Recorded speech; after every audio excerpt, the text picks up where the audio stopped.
तो चिल्ड्रन, हम प्लानिंग में पढ़ रहे थे कैसे हम प्लान्स के अकॉर्डिंगली अपना एम्प्लॉयमेंट लेवल बढ़ाते हैं।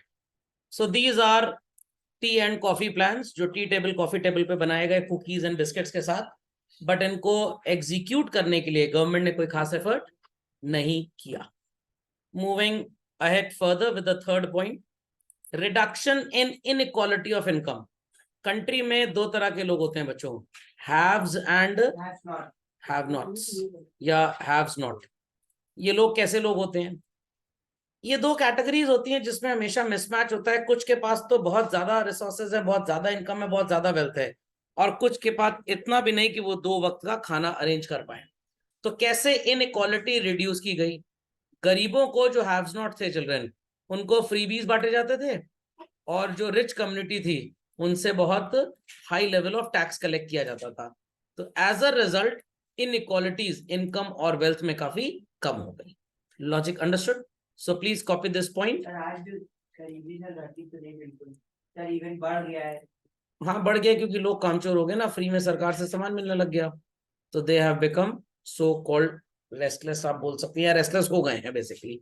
मतलब रेस्ट अप हो गए हैं, रेस्टलेस नहीं हो गए। सरकार दे तो वोट नहीं मिलेगा। हाँ, सरकार ना दे तो वोट नहीं मिलेगा। पर्टिकुलर पहले सरकार चोरी छुपे पैसा देती थी, अब नियम कायदे कानून से देती है। तो इसीलिए लोग कहते हैं पढ़ लिख के करेंगे, फ्री में तो सामान मिल रहा है, अनाज फ्री में मिल रहा है, सस्ता मिल रहा है। तो they are, that is government is making people more dependent on so called the system. हाँ, नहीं सोशलिस्ट नहीं है ये, एकदम बर्बादिस्ट है, एकदम बेकार है। लोग इसलिए काम नहीं करना चाहते गांव वगैरह में, आजकल कामचोर हो गए हैं। और जब इंसान कामचोर हो जाएगा तो वो सरकार के ऊपर डिपेंडेंट ज्यादा रहेगा, और वोट भी उसी सरकार को देगा। 10 किलो चावल वगैरह मिलता रहता है, उसमें से आधा खा के आधा बेच लेते हैं। प्लस जो पैसा मिलता है 2000 रुपीज पर मेंबर, वो अलग। साल भर का जो 12,000 24,000 मिलता है वो अलग। मतलब गांव में लोगों को इतना पैसा मिल जाता है कि उन्हें कुछ करने की जरूरत नहीं है। उन्हें कौन पीवीआर सिनेमा जाना है मूवी देखने के लिए, या कौन उन्हें आईफोन खरीदना है? तो इसलिए वो लोग एकदम काहिल और कामचोर हो जाते हैं, और ऐसा देश कभी तरक्की कर ही नहीं सकता। Got it clear? ऐसा देश G21 कराएगा, 4,100 करोड़ खर्च करेगा, और दूसरी कंट्री से कैपिटल इनफ्लो ले लेगा, बट अपनी सेल्फ ग्रोथ उनकी कुछ नहीं होगी। So please update this fast. चलिए बच्चों, so this is the reason why country has inequalities of income and wealth. कैसे इसको करेक्ट करेंगे? किताबों में लिखा है करेक्ट करेंगे, रिच कम्युनिटी से ज्यादा टैक्स लेंगे, या कह दीजिए रिच कम्युनिटी से ही टैक्स लेंगे और गरीबों को हमेशा फ्रीबीज देंगे। Got it? और यहाँ पे तो लोग इतना त्रस्त हो जाते हैं, परेशान हो जाते हैं, कहते हैं कि मैं अपने नाम के आगे सरनेम लिखूंगा ही नहीं, ताकि मेरी अगली जनरेशन के नाम के आगे भी सरनेम हो ही ना, और हमें मिल जाए बेनिफिट ऑफ व्हाट? रिजर्वेशन। अब आप कहेंगे सर हमें मिल सकता है? नहीं, आपको नहीं मिल सकता, क्योंकि आपके नाम के साथ आपके पापा मम्मी का नाम जुड़ा हुआ है। What it clear? और उनकी कास्ट अनरिजर्व्ड कैटेगरी है, वो जनरल कैटेगरी है। तो हम क्या सोचेंगे भाई, अपने नाम के आगे से पहले हटा ले सरनेम, फिर हमारी अगली जनरेशन के नाम के आगे भी सरनेम नहीं होगा, और दादाजी का नाम तो किसी पोते के आधार कार्ड या कहीं पे होता ही नहीं है। तो हम रिजर्वेशन का एक फर्जी सर्टिफिकेट बनवा लेंगे, बैकवर्ड क्लास का, SC ST का, और बेनिफिट क्लेम करेंगे सरकारी जॉब में। Got it? समझ में आ गई बात? So it is essential that economic process should not only increase national income but ensure just distribution of income and wealth. यहां आप लिख दीजिए just and fair. तो इनकम बढ़ रही है, that is not good. Income बढ़ रही है तो everybody should be a participant in this increased income. Ambani Adani तो बहुत पैसा कमाते हैं, बट सड़क पे आज भी भिखारी वैसे ही घूम रहे हैं। और भिखारियों का भी ये बिजनेस है बहुत बड़ा, मुंबई और दिल्ली में तो चेन है। टारगेट दिया जाता है, तुम्हें 500 रुपए लेके आना है, तुम्हें 2,000 लेके आना, उसके हिसाब से इंसेंटिव फिक्स किया जाता है। वो भी एक टैलेंट है। तो इन सब भिखारियों को मैं मजाक नहीं कर रहा हूँ, it's true. Many a time I happen to come across the small kids, ये सड़क पे भीख मांगते रहते हैं, और मैं उनसे बोलता हूँ कुछ काम क्यों नहीं करते? यही तो काम है हमारा। तो एक दो बार मैंने उनकी इकोनॉमिक्स भी पहचानने की कोशिश की। पता लगा एक छोटा बच्चा, परिवार में 4 बच्चे हैं और माँ बाप दोनों 6 लोग भीख मांगते हैं, और दिन भर का आप उम्मीद नहीं करेंगे 5-6 हजार रुपये भीख मांग के कमाते हैं। एक इंसान अगर मान लिए 700-800 भी कमा ले, तो 6 लोग मिलके 8 6 48, 4-5 हजार कमा लेंगे, और पूरा 365 दिन का बिजनेस है, कोई छुट्टी नहीं, कुछ नहीं। और मौसम बढ़िया हो गया तो ओवर टाइम भी हो जाता है इन लोग का। समझ में आया? समझ में? अभी मैं खोटा, मेरा बेटा पढ़ रहा है, तो मैंने उससे पूछा वहां, कह रहा हाँ पापा भिखारी लोग होते हैं, और अगर आप कैश नहीं खाएंगे लोग QR स्कैन कर दो। They have bank accounts, they are very rich people. तो 5,000 रुपए अगर कमा रहे हैं एक दिन का, महीने का 1.5 लाख रुपए का, साल का 18 लाख रुपए, कौन सा एमबीए कॉर्पोरेट आपको 18 लाख देगा? टैक्स कितना देना है? 0। नारियल पानी वाले देखा आपने? एक बार नारियल पानी वाले की इकोनॉमिक्स मैंने पूछी, मैंने कहा 60 का नारियल पानी बेचते हो, खरीदते कितने का हो? ये सेट भैया 40 में खरीदते हैं। तो कितना कमाया उसने? 20 रुपए। मैंने कहा दिन भर में कितना बेच देते हो? कह रहा है एवरेज 150 से 200 नारियल पानी दिन भर में बिक जाता है। 150 into 20 per day income profit is 3000। एक ठेला है और खुद ही नारियल पानी काट रहा है नारियल, और खुद ही पैसा ले रहा है। 25 दिन भी अगर उसने काम किया तो कितने पैसे कमा लिए? 75,000। और 12 महीने का कितना हो गया? 9 लाख रुपए। अगले साल वो अपने गांव से 2 भाइयों को और ले आएगा, उनको भी एक एक ठेला लगवा देगा। 9 दूनी 18 लाख रुपए। 9 दूनी 18 को 9 ये, परिवार की इनकम कितनी हो गई? 27 लाख। और हम किस में परेशान है? एमबीए कहां से कर ले, किस कॉलेज से कर ले, बढ़िया पैकेज मिल जाए। अरे नारियल पानी बेच के लाखों की कमाई है, एमबीए करने की जरूरत क्या है? समझ में आया? समझ में आया? बट अगर आप एमबीए कर लेते हैं तो इसी नारियल पानी को आप सोफिस्टिकेटेड तरीके से बेचेंगे। आप नारियल पानी को एक्सपोर्ट भी कर सकते हैं, आप डिजाइनर नारियल बना के भी बर्थडे में गिफ्ट कर सकते हैं। ये एमबीए का फायदा है। तो आप 9 लाख का 90 लाख कमाएंगे। अंडरस्टूड? चलिए, सो प्रैक्टिकली गरीबी है नहीं हिंदुस्तान में, बस कहने को है। हमारे यहाँ शॉप में काम करता है, अकाउंट में फ्रॉड हो गया, तो हमने कहा 2000 का अकाउंट में कितने पैसे थे? 2.5 लाख। सोचिए, तो no but is poor. CBSE में तो पॉवर्टी चैप्टर 3 साल से हटा दिया है, क्योंकि कोई गरीब है ही नहीं प्रैक्टिकली। ओके, चलिए। सो 5 ईयर प्लान में चिल्ड्रन इनकम इनइक्वालिटी के लिए 2 स्टेप्स थे। पहला, इनकम बढ़ाई जाए गरीब लोगों की, एंड सो कॉल्ड जो concentration of income and wealth है रिच कम्युनिटी के साथ, उसको क्या किया जाए? रिड्यूस किया जाए। इसीलिए बीच बीच में ये डीमोनेटाइजेशन और ये सब मेजर्स लिए जाते हैं, ताकि जो अनटैक्स्ड पैसा लोगों के पास पड़ा है, लोग पैसा कमा रहे हैं बट उस पर टैक्स नहीं दे रहे हैं, तो वो कम से कम टैक्स दें, पैसा उनके पास से बाहर निकले। दैट्स वाई जब आप पीवीआर आइनॉक्स सिनेमाज मूवी देखने जाते हैं, what is the percentage of GST you पे ऑन द टिकट? 18, पहले 28 था। आपने कोई गाड़ी खरीद ली, सस्ती से सस्ती इलेक्ट्रिक व्हीकल ना हो तो 28% का जीएसटी है। और अगर आपकी गाड़ी 10 लाख रुपए से ऊपर की है बच्चों, तो 1% का एक अलग से टैक्स लगता है, टैक्स कलेक्टेड एट सोर्स। क्यों? क्योंकि भाई 10 लाख से ऊपर की गाड़ी खरीद रहे हैं, 1 मिलियन होता है ना 10 लाख, आप मिलियनर हो गए तो आपको और टैक्स देना पड़ेगा। खोपड़े में बात गई। पेट्रोल आप खरीदने जा रहे हैं, 103% टैक्स है पेट्रोल के ऊपर इंडिया में, और जान पूछिए गवर्नमेंट इसको लेस नहीं कर रही है, बिकॉज गवर्नमेंट को पता है कि भाई आपकी मजबूरी, आप खरीदोगे, हम क्यों लेस करें इसको। व्हाट इट, तो गवर्नमेंट का एफर्ट है कि गरीब लोगों की इनकम बढ़ाएं, और जिन रिच कम्युनिटी के पास इनकम ज्यादा है, demonetisation, higher tax base and all that, इस वजह से हम टैक्स उनसे ज्यादा चार्ज करें। व्हाट इट क्लियर, ताकि उनके ज्यादा पैसे हमारे पास आ जाए। इंस्टेड अगर सारे इंडियंस की पूरी इनकम पे टैक्स लगा दिया जाए, तो जो आपके पापा 30% टैक्स देते हैं अपनी कमाई पे, उन्हें 5% से ऊपर टैक्स ना देना पड़े। तो 5% तो लोग टैक्स देते हैं। हाँ, 4.5-5% लोग तो टैक्स देते हैं, वो भी इस साल से बढ़ गया है। 4.58% people filed their income tax return this year in the year 2023-24 children. 95% लोग जो पैसा कमाते हैं दलित टैक्स ही नहीं देते हैं। प्रॉब्लम क्या है कि गवर्नमेंट इनको कहां से ढूंढे?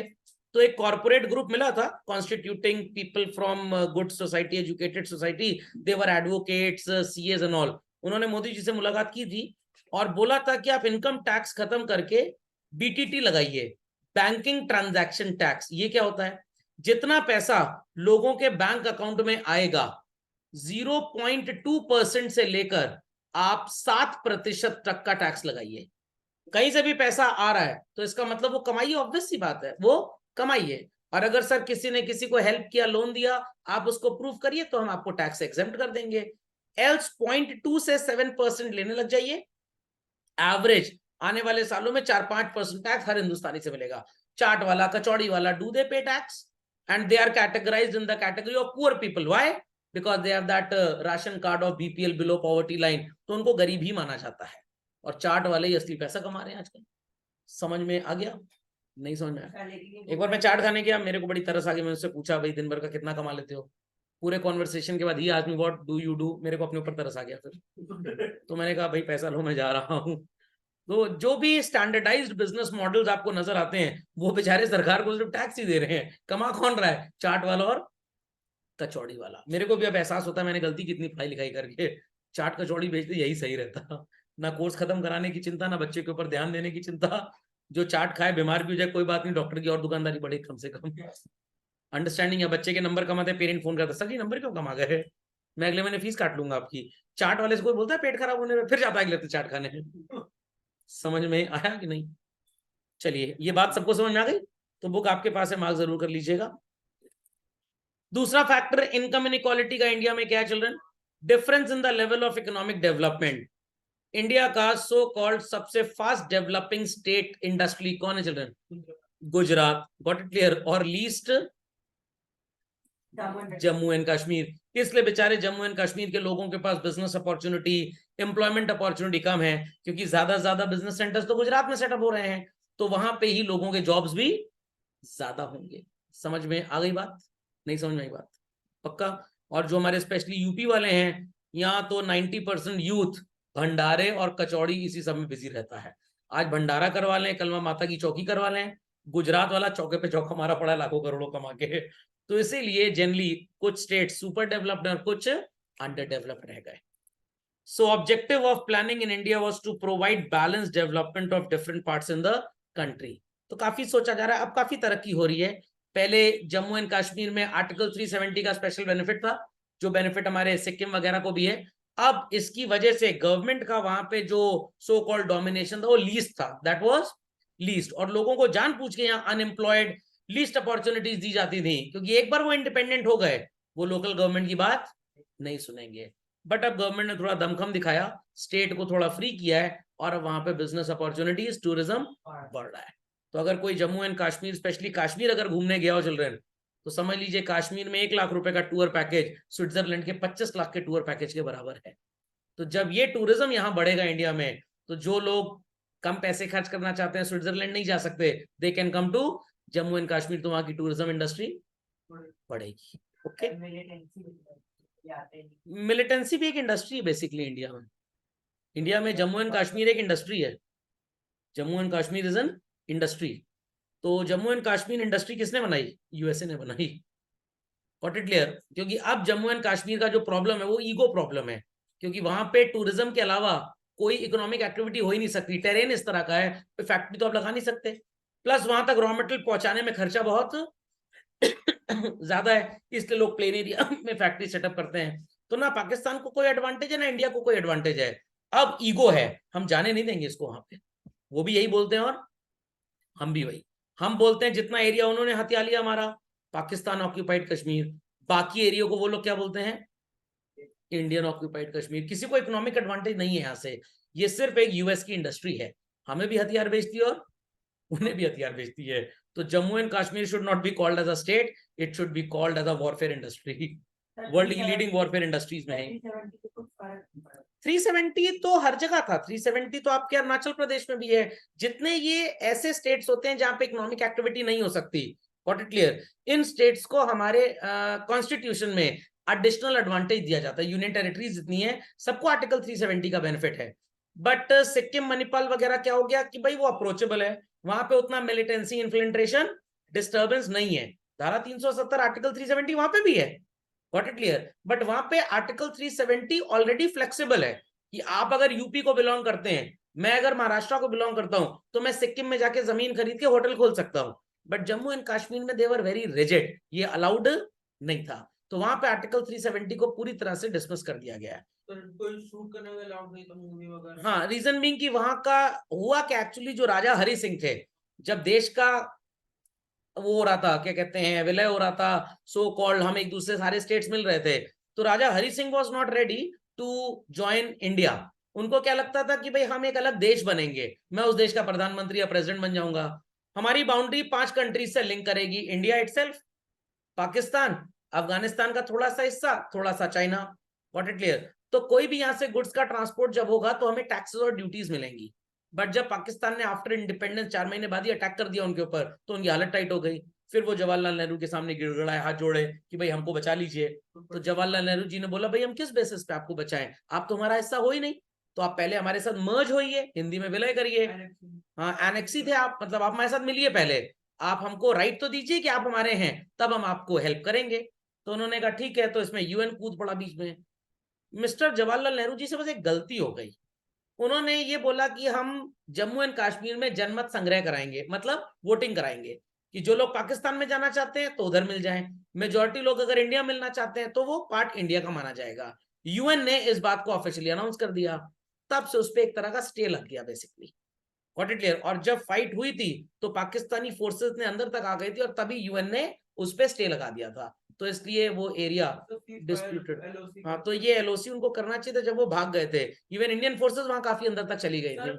सबसे बड़ी गलती की पंडित जवाहरलाल नेहरू यूएन पहुंच गए। हाँ, तो उन्होंने अगर यूएन का सहारा ना लिया होता, इट्स जस्ट लाइक दैट कि दो लड़के लड़ाई कर रहे थे क्लास में, ठीक है, दोनों कह रहे हैं चलो क्लास टीचर से पूछें, क्लास टीचर कह रहे हैं मैं 15 दिन की छुट्टी जा रहा हूँ, 15 दिन बाद बात करूंगा, तो 15 दिन तक वो मसला फंस गया, ना किसी के फेवर में गया ना किसी के अगेंस्ट। ये बात अगर उन्होंने ना बोली होती यूएन में, आर्मी जनरल का स्टेटमेंट था कि 1 महीने में हाँ, पूरा जम्मू कश्मीर जीत लेंगे। हाँ, सिंपल एज दैट। और ये अगर आपने वो सरदार मूवी देखी हो, जिसमें सरदार वल्लभ भाई पटेल ने संदेशा भिजवाया जवाहरलाल नेहरू जी को कि आप ऐसा अनाउंस मत करिए कि हम यूएन को बीच में लेके आएंगे, वो कम्युनिकेशन नहीं पहुंच पाया उन तक। अगर उन्होंने बात बोली ना होती कि हम यूनाइटेड नेशंस का सपोर्ट लेंगे, तो शायद वो हिस्सा कभी गया ही ना होता।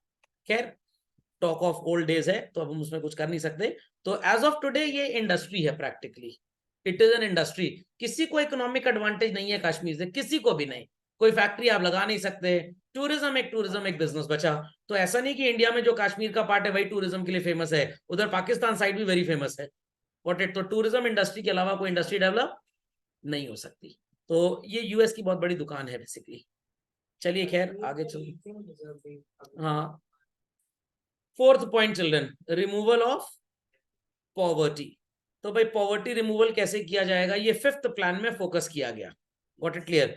तो पॉवर्टी तभी रिमूव होगी जब हम ज्यादा से ज्यादा बेनिफिट्स पुअर क्लासेस को देंगे, इनके बच्चों को फ्री की एजुकेशन दी जाए। और मैं आपको एकदम सही बात बताऊं बच्चा, जो चीज फ्री में मिलती है ना, उसकी कोई हैसियत होती ही नहीं है। जब आपके पैसे लगे होंगे ना, तब आपको लगेगा नहीं नहीं नहीं, इसको हमको इस्तेमाल करना है।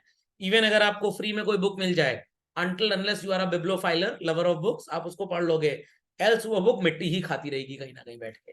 तो फ्री की चीज का कोई भी अहमियत नहीं होती है। खरीद कर और मन से लो तो तो आपको फायदा हो, मन तो तभी लगेगा आपने पैसे दिए होंगे उसके लिए। अंडरस्टैंडिंग और नॉट, मैंने जूम का सब्सक्रिप्शन पे किया तो भाई मैं जूम को बड़े कायदे से इस्तेमाल कर लेता हूँ, फ्री में होता तो इसकी इतनी हैसियत होती ही ना। Logic understood well?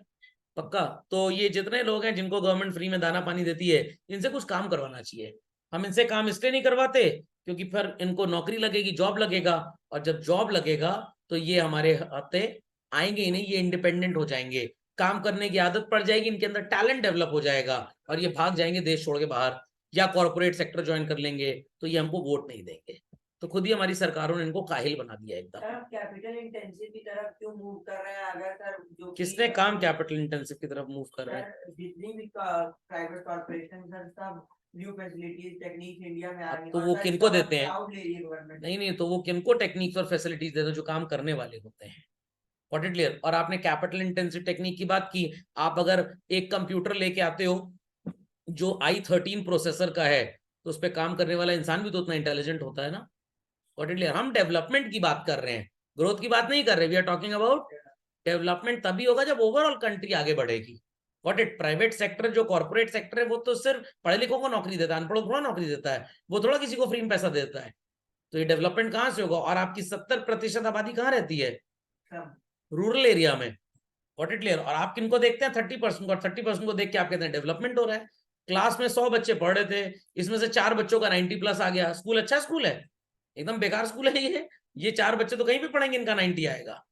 जब ये बाकी के 96% बच्चे डिस्टिंक्शन या 80% प्लस मार्क्स लेके पास हो, then credit goes to the school. Got it clear? समझ में आ गया? चलिए, so is that understood well children? कैसे पॉवर्टी रिड्यूस की जाएगी? तो ये टाइम पास है यहाँ पे। अब देखिए आ गया ना, गरीबी हटाओ, minimum needs programme, growth with justice. गांव में किसान को देते हैं 2000 रुपए महीना, उसकी वाइफ को भी देते हैं 2000 रुपए महीना, और उसके खेत में एग्रीकल्चरल आउटपुट प्रोड्यूस होता है 2 लाख रुपए का 1 महीने के अंदर, उसका बेटा खरीद लेता है आईफोन 15, और ये किसान गरीब है। उसका बेटा रॉयल एनफील्ड बुलेट से चल रहा है और ये किसान गरीब है। पंजाब के फार्मर्स इतना पैसा कमाते हैं, their agricultural income under section 10A is totally exempt from income tax. क्या न्यूसेंस है भाई। They have the capacity to buy air condition tractors, और आप कहते हैं गरीब है। भाई क्यों agriculture income exempt from tax है? क्योंकि हमको वोट चाहिए इससे। अगर हमने इनकी इनकम पे टैक्स लगा दिया तो सो कॉल्ड ये वोट हमको नहीं देंगे। ये वोट उस पार्टी को देंगे जिसने अपने इलेक्शन एजेंडे में लिखा था, once we are into rule we'll provide you freebies of so much thousands of rupees. Delhi में केजरीवाल जी बेवकूफ, जाहिल, गवार, उल्लू 300 यूनिट इलेक्ट्रिसिटी फ्री में देते हैं। समझना क्या? 300 यूनिट इलेक्ट्रिसिटी फ्री में देते हैं। तो भाई दिल्ली में रहने वालों की तो चांदी हो गई। अब 1 यूनिट इलेक्ट्रिसिटी अगर 7 रुपए की है, 2100 रुपए का शगुन हर महीने हर घर को मिल रहा है। Who has to bear the burden? Government. पुराने जमाने में Indian Oil Corporation, Bharat Petroleum, Indane, इन्होंने सोनिया गांधी जी से बोला, भाई हमारा एक एलपीजी सिलेंडर 725 रुपए का कॉस्ट करता है। सोनिया मौसी क्या बोली? 400 रुपए से ऊपर मत बेचना पब्लिक को, नहीं तो पब्लिक हमें वोट नहीं देगी। साल में 1 करोड़ सिलेंडर बिके 325 रुपए के नुकसान पे। कितना नुकसान हुआ चिल्ड्रन? 325 करोड़ का। ये नुकसान मतलब सिलेंडर की कॉस्ट प्राइस थी 725 रुपए, सेलिंग प्राइस थी 400 रुपए, 325 करोड़ रुपए का नुकसान सिंपली शोज कि ये कंपनी को लॉस है। कंपनी के खर्चे ज्यादा, एक्सपेंसेस ज्यादा, उतना रेवेन्यू नहीं आ रहा, तो कंपनी अपने खर्चे कवर करने के लिए क्या करेगी? लोन लेगी। क्या लेगी? Loan. And loan will attract what additionally children? Interest. और सोनिया गांधी ने बोला बैंक से, गवर्नमेंट के सो कॉल्ड भरोसे पे Indane, Bharat petroleum, Hindustan petroleum, Indian oil, इनको लोन दे दो। बैंक वालों ने सरकार के भरोसे पे लोन दे दिया। सिक्योरिटी किसने दी? भारत सरकार ने दी। आज की तारीख में वो लोन 325 करोड़ का इंटरेस्ट जोड़ के कितना हो गया? 3250 करोड़ रुपए। अगर नहीं दे पाई तो सरकार इसी सरकार ही दे रही है, इसीलिए आपको 1150 रुपए का सिलेंडर खरीदना पड़ रहा है। सिलेंडर की कॉस्ट तो आज भी 750 है। जो आपसे 375 रुपए ज्यादा लिया जा रहा है, उससे लोन की इंस्टॉलमेंट भरी जा रही है। तो कांग्रेस का बोझ बीजेपी उतार रही है। समझना क्या? सुनना पड़ रहा है हमारे मोदी अंकल को, खोपड़े में बात गई। तो गवर्नमेंट चाहे पंजाब में भी तो ऐसे ही जीते। हाँ, तो अगर ये होगा तो प्रॉब्लम आएगी कंट्री में हर जगह। तो there should be nothing as free, nothing as free. Got it clear? But जो हमारी सेंट्रल गवर्नमेंट किसानों को फ्रीबीज देती है, उसमें गवर्नमेंट का कोई नुकसान नहीं है। उनको फ्रीबीज देती है, बदले में उनसे एग्रीकल्चर प्रोड्यूस एक ऐसे प्राइस पे बेच के एक्सपोर्ट करती है, जिससे उतना ज्यादा पैसा आ जाता है कि फ्रीबीज का पूरा पैसा निकल जाता है। समझ में आया? बस ये गवर्नमेंट 2-4 साल कर रही है। अगले साल इलेक्शन जब होगा और फिर से बीजेपी वाले जब रूल में आएंगे, अब देखिएगा सारी फ्रीबीज खत्म हो जाएंगी। सारी फ्रीबीज खत्म हो जाएंगी, बिकॉज अगले 5 साल में ये और ड्रास्टिक चेंजेस करेंगे। अभी तो इन्होंने फाउंडेशन मजबूत किया पिछले 2 सेशन में, तीसरे सेशन में ये बिल्डिंग बनानी स्टार्ट करेंगे और तब ये फ्रीबीज को खत्म कर देंगे। तो 2029 ऑनवर्ड्स मेरा बहुत मतलब ऐसा एक व्यू है कि इनकम टैक्स का रेट इंडिया में कम हो जाएगा, क्योंकि तब ज्यादा से ज्यादा लोग टैक्स पे करेंगे। हाँ, बैंकिंग ट्रांजैक्शन लग भी सकता है। और ये जितने चार्ट वाले पेटीएम वेटीएम से पैसा लेते हैं ना, गवर्नमेंट इनका डेटा इकट्ठा कर रही है अभी कि कितने लोग हैं बेसिकली। कैश का बिजनेस ही खत्म हो जाएगा। अब एटीएम मशीन पे जाइए, 75% एटीएम मशीन में तो पैसा होता ही नहीं है। और छोटे जो नोट है 10 रुपए 20 रुपए के, कितने गले और फटे नोट हैं, क्योंकि नया नोट अब पीछे से छप नहीं रहा। Got it clear? I was the person, मैं अपना एग्जाम्पल ले रहा हूँ चिल्ड्रन। 1 अप्रैल 2023 से पहले I used to do most of the transaction in cash, but today I do my 90% transaction through bank. क्यों? क्योंकि भाई नोट जो है वो बाजार में या तो मिलते नहीं, या बैंक जाने में बड़ा डिस्कम्फर्ट है, तो भाई एक आदत पड़ गई ऑनलाइन की। तो बस 2-4 साल रुक जाइए कि ये खत्म हो जाएगा सिस्टम ही पूरा। डिजिटल रुपी क्यों आ रहा है? और डिजिटल रुपी में आरबीआई ऐसा सॉफ्टवेयर डेवलप कर रहा है कि बिना इंटरनेट के वो काम करेगा। सर कैसे? मोबाइल का सिग्नल आता है, मोबाइल का सिग्नल जीपीएस के साथ चलता है। अगर आपके फोन में इंटरनेट नहीं भी काम कर रहा बट जीपीएस चलेगा चिल्ड्रन मोबाइल सिग्नल से। तो मोबाइल सिग्नल की इंटेंसिटी ऐसी कर देंगे कि आपका इंटरनेट नहीं चलेगा, यूट्यूब नहीं चलेगा, बट ई रूपी का एप्लीकेशन चलेगा। They are using a technology, like किसी जमाने में फोन को चार्ज करते तार लगा के, बट आज वो मैग्नेटिक चार्जर्स आ गए, आपको तार लगाने की जरूरत नहीं है। तो ये टेक्नोलॉजी हार्नेस की जा रही है। तो सुनहरा वक्त है, तो सरकार को अब्यूज मत करिएगा। इतना महंगा सिलेंडर है, तो सिलेंडर तो सस्ता दे सकते हैं, बट पुराना लोन चुकाना है, तो इसीलिए सिलेंडर महंगा किया जा रहा है। So this is called as growth with justice. तो जो किसानों को पैसे मिलते हैं, सबको नहीं मिलते हैं, गवर्नमेंट इनका भी डेटा ट्रैक कर रही है। जिस किसान को हम पैसा दे रहे हैं, वो किसान उस पैसे को यूज कहाँ कर रहा है। पैसा आता है बैंक अकाउंट में, उनको भी डिजिटलाइजेशन की तरफ लेके जा रहे हैं। अब उनकी ट्रैकिंग होगी कि ये 2,000 रुपए जिस किसान को मिल रहा है, ये कहीं मैकडोनल्ड में तो पैसा नहीं खर्च कर रहा। अगर खर्च कर रहे हैं, इनकी लिस्टिंग करेंगे, इनका पैसा बंद करवा देंगे। तो जैसे ये अभी इन लोगों ने घर बनाने की कौन सी योजना, हाँ, घर बनाने की योजना दी थी इन्होंने कि 2.5 लाख रुपए तक का इंटरेस्ट आपका एग्जेम्प्ट होगा। 2.5 लाख तक का इंटरेस्ट एग्जेम्प्ट होगा। ठीक है, इंटरेस्ट एग्जेम्प्ट कर दिया। घर बनाओगे तो वाटर लाइन लगाओगे, इलेक्ट्रिसिटी लोगे, हम उस पर टैक्स लेंगे आपसे। सीनियर सिटीजन का रेलवे में डिस्काउंट खत्म कर दिया। अंडर सेक्शन 80 TTB इनको 50,000 रुपए तक की इंटरेस्ट इनकम पे जीरो टैक्स कर दिया। तो भाई पहले ऐसे, अब ऐसे, या अब ऐसे, पहले ऐसे कान पकड़ते थे। पहले रेलवे में छूट थी सीनियर सिटीजन को और इंटरेस्ट पे टैक्स देते थे। अब हमने छूट खत्म करके, गॉट इट क्लियर, आपको पूरा पैसा ट्रेन की ट्रैवल पे देना पड़ेगा, आप यहां पे अपना टैक्स बचा लीजिए। तो अब जो लोग पैसा कमाते हैं और वो टैक्स नहीं देना चाहते, वो अपनी ITR नहीं भरते, अब वो ITR भरेंगे तो गवर्नमेंट को पता लग जाएगा कहां से पैसा कमा रहे हैं। 10 साल बाद सीनियर सिटीजन की रिबेट्स भी खत्म हो जाएंगी। New regime of income tax में किया ही यही गया है, वहां पे कोई छूट आपको नहीं मिलती, आप जितना भी कमाएंगे आपको टैक्स देना पड़ेगा। इज दैट, धीरे धीरे होगा, धीरे धीरे होगा, क्योंकि हम 200 साल पुरानी इकोनॉमी नहीं है यूएस की तरह। Logic understood, logic understood. हाँ, उन लोगों का फायदा आज भी है जो मैक्सिमम ट्रांजैक्शंस अपने कैश में करते हैं, बट ये फायदा बहुत ज्यादा साल तक नहीं चलने वाला। चाइना को कॉपी नहीं कर सकते। चाइना को कॉपी कर सकते हैं, बट वहां पे कहने को they are mixed economy, socialistic economy, चलता टोटल कैपिटलिज्म है, 120 डिक्टेटरशिप टोटल चलती है वहां पे। टोटल शी जिनपिंग के आगे कोई कुछ बोल नहीं पाता। हाँ, ये सिंपल, बट इंडिया में ऐसा नहीं हो सकता। वहां के लोग तो बीच में गायब हो जाते हैं। वहां के अनिल अंबानी, मुकेश अंबानी कौन है? मिस्टर जैक मा, बेचारा कुछ बोल दिया था, 3 महीने निपटा दिया उसको, पता नहीं कहाँ पे है। Got it clear? तो this is the safest place to live in. खैर, सबको ये बात समझ में आ गई बच्चों? तो 7th प्लान में हमने एंटी पॉवर्टी प्रोग्राम्स के ऊपर बात की चल रहा है। 9th प्लान, 8th प्लान में हमने एम्प्लॉयमेंट जनरेशन, 9th प्लान में बात की ग्रोथ विद इक्विटी, सबका साथ सबका विकास। Got it clear? तो आपको लग रहा होगा ये फाइनेंशियल इंक्लूजन, ये क्या है? रिक्शे वाले का भी बैंक अकाउंट होगा। आज वो रिक्शा चला रहा है, कल को रैपिडो चलाएगा, परसों OLX और नरसों उबर चलाएगा। Till he is having a rickshaw, e rickshaw, we are not taxing him, but the day he starts using Rapido services, he starts providing Ola and Uber services, हम उससे 18% का GST लेंगे। तो इनकम टैक्स नहीं लेंगे, but GST लेंगे। समझ में आई बात? आने वाले और 10 साल बाद उसकी कमाई और बढ़ेगी, फिर हम उससे इनकम टैक्स भी लेंगे। तो जो आज टैक्स नहीं दे रहा है, आने वाले 10 साल में वो टैक्स देने लग जाएगा। बट अगर उस गरीब आदमी का बैंक अकाउंट आज भी नहीं खुला, तो हमारे पास उसकी कोई ट्रैकिंग नहीं होगी और हम उससे कभी भी टैक्स नहीं ले पाएंगे। Is that understood well? पक्का?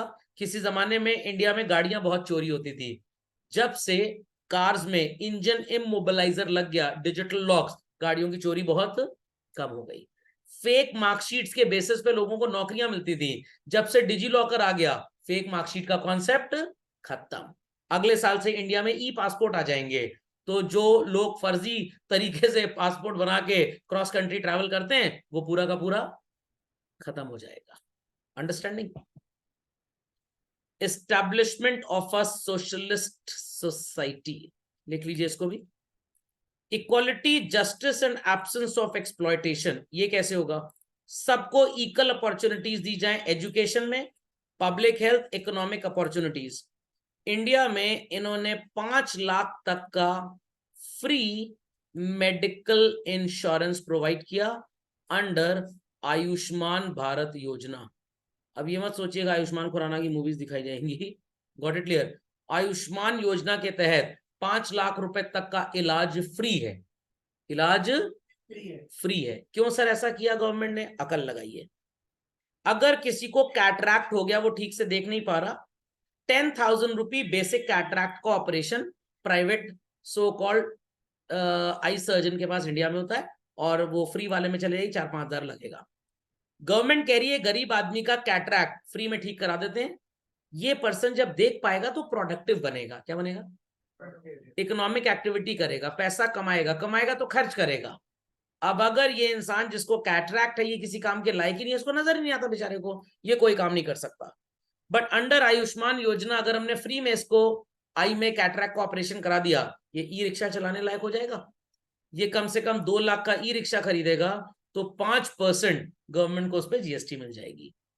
अच्छा ठीक है, जीएसटी नहीं भी मिले बाई चांस, मान लीजिए ये डेली का कम से कम 700-800 रुपए कमाएगा, महीने का 24,000, साल का 2.5-3 लाख रुपए। ये 3 लाख रुपए में कम से कम 10 बार तो पीवीआर सिनेमास जाएगा ही जाएगा, या बाजार में कुछ खरीद के चिप्स का पैकेट खाएगा ही खाएगा लेस का, 5% वहां जीएसटी ले लेंगे। तो 3 लाख रुपए की कमाई पे इसने 3 लाख परिवार के ऊपर खर्च किया, फूड पे 5% का जीएसटी, 15,000 मिल गया। तो 10,000 हमने इसको फ्री में इलाज कराने पे दिया था, 15 हमने इससे कमा लिया, इसकी प्रोडक्टिविटी में 5,000 का प्रॉफिट हो गया। समझे बात को या बिल्कुल नहीं समझे? Got it? तो इसीलिए सब स्कीम्स बनाई जाती हैं। अंडरस्टैंडिंग? तो गवर्नमेंट आपको चूना नहीं लगा रही है। Logic understood? Logic understood? ये सब तो टाइम पास है। सोशलिस्टिक पैटर्न एंड ऑल, किस प्लान में क्या लिखा गया? Modernisation of the economy, how modernisation would be done? अभी जो G21 हुआ, this was the concept of modernisation. अपनी ट्रेन्स का एग्जांपल ले लीजिए चिल्ड्रन। किसी जमाने में सिर्फ राजधानी ट्रेन्स ऐसी थी जिसमें LHB कोच लगता था। सर LHB कोच क्या होता है? ये डिरेल कम होता है, ये ज्यादा कंफर्टेबल होता है। जो रेड कलर के कोचेस है, पहले हर ट्रेन में नहीं थे, अब इंडिया की 95% से ज्यादा, इनका शॉक अब्जॉर्बर बहुत अच्छा होता है, लोगों को कंफर्ट लेवल ज्यादा मिलता है। They love to travel through trains. Got it clear? धीरे धीरे ये LHB ट्रेन्स सिर्फ चलती थी पहले राजधानी और दुरंतो में, बाकी सब में नॉर्मल कोचेस लगते थे। अब सब ट्रेन्स में इंडिया में लगभग 95% ज्यादा LHB कोचेस हो गए। तो अब जो राजधानी टाइप ट्रेन है children, they will be converted into Vande Bharat. Speed तेज है, स्पीड तेज है। किसी जमाने में लखनऊ से दिल्ली जाने में 12 to 13 आवर्स लगते थे। यस, आज आप नॉर्मल राजधानी से जाइए 6 घंटे लगेंगे आपको लगभग। हाँ, राजधानी से लखनऊ से न्यू दिल्ली 6 घंटे लगेंगे, और वंदे भारत तो 3.5 घंटे में आपको पहुंचा देगी। तो पहले बिजनेसमैन सवेरे बेचारा निकलता था, दिन में पहुंचता था, शाम तक बिजनेस करता था, गॉट इट क्लियर, रात में बैठता था, सवेरे पहुंचता था लखनऊ, वापस टायर्ड हो जाता था। आज सुबह 7 बजे निकलेगा, 10:30 बजे पहुंच जाएगा दिल्ली, बिजनेस करेगा 11 बजे से लेके 6 बजे तक, रात को फिर 7:30 की ट्रेन पकड़ेगा, 10:30 बजे लखनऊ वापस, अपने घर में बढ़िया सोएगा, कल सुबह अपना बिजनेस जॉब चालू। तो लेवल ऑफ कंफर्ट बढ़ गया। अभी अगले साल से आपको वंदे भारत वाली मिलेगी, स्लीपर कोच वाली।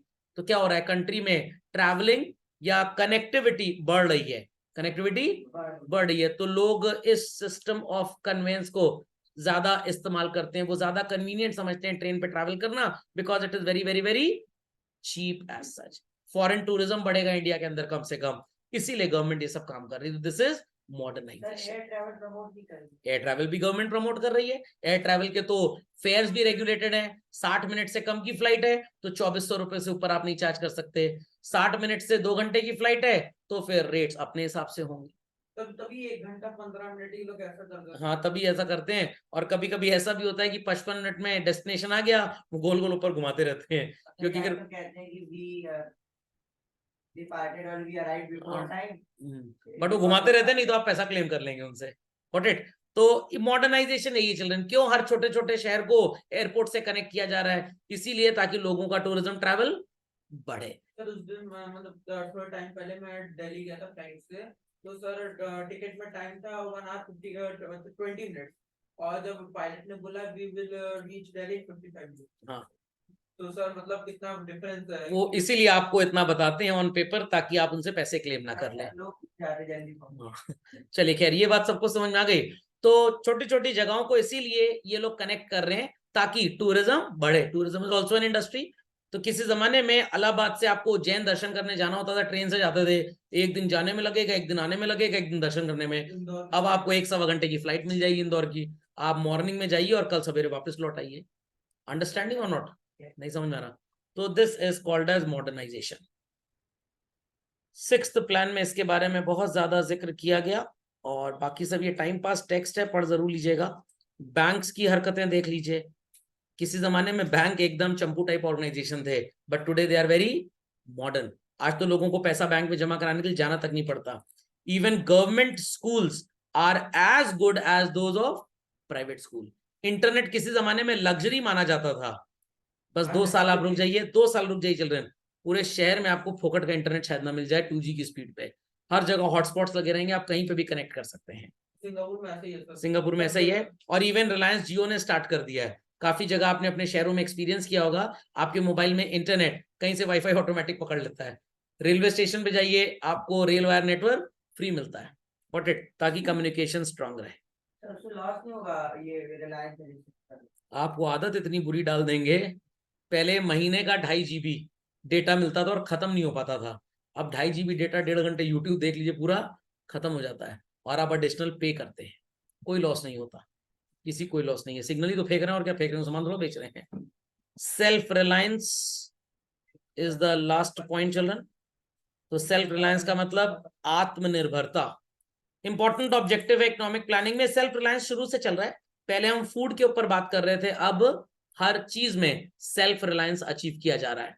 तो आपने ये मेरा एक एग्जांपल अगर आपको याद हो, NPCI वाला चिल्ड्रन, हमें वीजा और मास्टर कार्ड पे डिपेंडेंट ना रहना पड़े, दैट्स वाई हमने अपना पेमेंट प्लेटफॉर्म बना लिया in the name of the organisation called as National Payments Corporation of India. जैसे गूगल पे को यूएस ने बैन कर दिया रशिया में अपनी सर्विसेज देने के लिए, वैसे ही कल को वो वीजा और मास्टर कार्ड के लिए इंडिया के लिए भी ऐसा कर सकते हैं। समझ में आ गया?